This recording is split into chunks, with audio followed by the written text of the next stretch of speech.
वादळी वाऱ्यासह मुसळधार पावसामुळे गोंदिया तालुक्यामध्ये शेतकऱ्यांचं आतोनात नुकसान झालंय आणि कापणीला तयार असलेलं उभं धान पीक जमीनदोस्त झालेलं असून शेतकऱ्यांच्या हातातोंडाशी आलेला घास सुद्धा हिरावून गेलाय।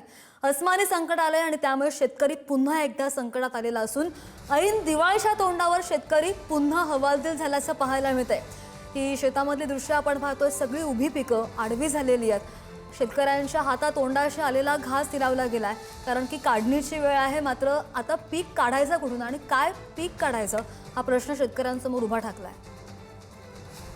हवामान खात्याने 3 दिवस येलो अलर्ट जारी केला होता आणि जिल्ह्यामध्ये पावसाचा अंदाज सुद्धा वर्तवला होता। त्याच अनुषंगाने मागील 2 दिवसा अगोदर हा पाऊस आला आणि शेतकऱ्यांचा हाती तोंडी घास हा हिरावला आहे। आपण बघू शकता, आज आपण आलो आहे मुरली येथे आलो आहे आणि मुरलीमध्ये हे शेत आहे। जवळपास 2.25 एकर शेतामध्ये हे नुकसान झालेलं आहे। शेतकऱ्यांचा हाती तोंडी घास हिरावलेला आहे आणि उभं पीक हे जमीनदोस्त झालेलं आहे। कशा प्रकारचा पाऊस आला आणि किती नुकसान झालं आपलं काय सांगा?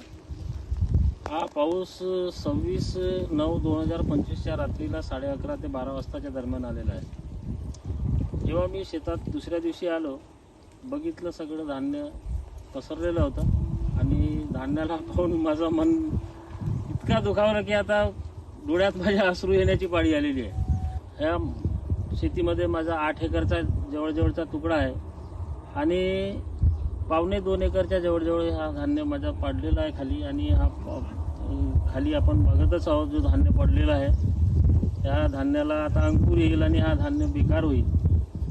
तर ह्या असा जो नुकसान झालेला आहे त्यासाठी मी शासनाशी आग्रह करतो की त्यांनी ओला दुष्काळ घोषित करावा आणि शेतकऱ्यांना मदत करावी। आशिष जुंगरे, पुढारी न्यूज, गोंदिया।